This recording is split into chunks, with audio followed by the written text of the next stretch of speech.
You're equal, but then you get punished for speaking first. Japan's oldest sacred text, the Kojiki, starts at the beginning of everything.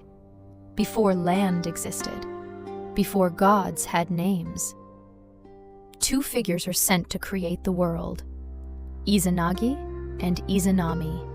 He who invites, she who invites. Equal from the first sentence. They churned the ocean with a jeweled spear. Islands formed. They descended, built a home. Izanami is literally co-creator of Japan, of everything. And somehow this story still ends with her being the problem. The plan? Walk around a sacred pillar in opposite directions. Greet each other when you meet.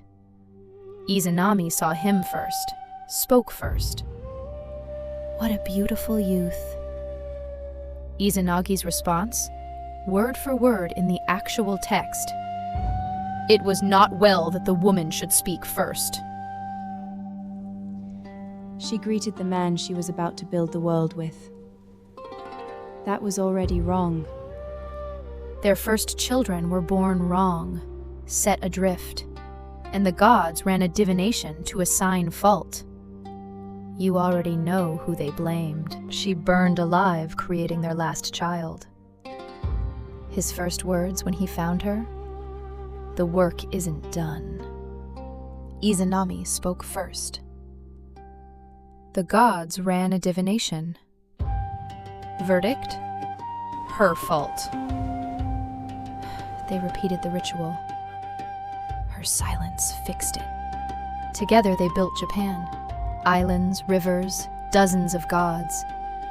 The last child Izanami carried was the god of fire. When she gave birth to him, she burned from within, died in the act of creation. Izanami died in the act of creation. There's a specific kind of exhaustion in carrying the most M and still being the one at fault. Izanagi grieved, then took a sword and killed the newborn god of fire. Cut him into 8 pieces. He killed the child.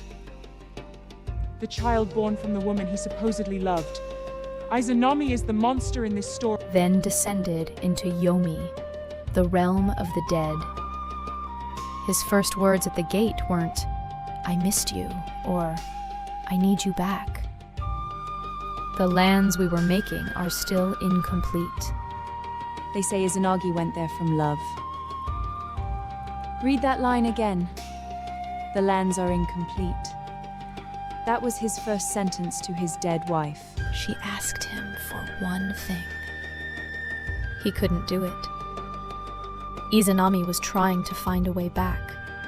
One condition. Don't look at me. Wait. Izanagi waited. She didn't return. He broke a tooth from his comb, lit it as a torch, walked into the dark. Izanami's body was in decay, covered in maggots. He screamed, and he ran. Izanagi promised not to look. He looked. Her body wasn't what he remembered. And he ran. She woke to find him gone. The text says Izanami felt shame, not grief, shame, because he had seen her. I keep thinking about how many women know that moment. Not death. Just skim the moment a man sees you differently and leaves. She sent the hags of Yomi after him. Thunder gods, warriors, all failed. So Izanami went herself. But Izanagi had already sealed the entrance with a boulder. What she said through that rock, it's been called a curse for 3,000 years. He broke his promise, was horrified by her body. Ran EVM and Izanami is the one who felt shame. As if the problem was being seen, not being abandoned. It wasn't. She said, "You hurt me, and there are consequences." That's the line that made her a monster. Through the boulder, Izanami spoke. If you leave me here, I will take 1,000 lives from your world every day.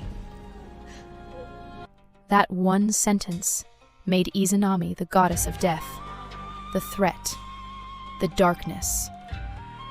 Nobody asked what came before it. Izanami lost everything. Her life, her child, the man she built the world with. She was grieving. She needed help. Of course she felt anger, after all of it. After Izanagi's betrayal. They wrote her anger into the origin of human mortality. People die because Izanami grieved. Then, Izanagi went home, washed himself in a river to purify away the contamination of her. From that bath, he created 3 of Japan's most powerful deities. He abandoned Izanami and came home fruitful. Izanami co-created the world.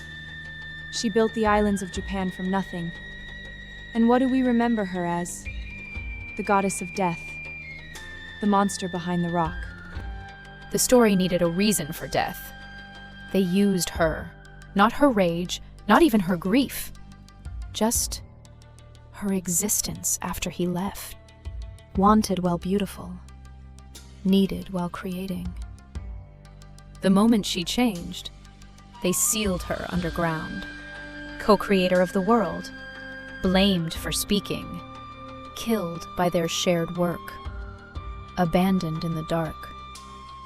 Her anger at all of it made the reason death exists. Here's what actually happened.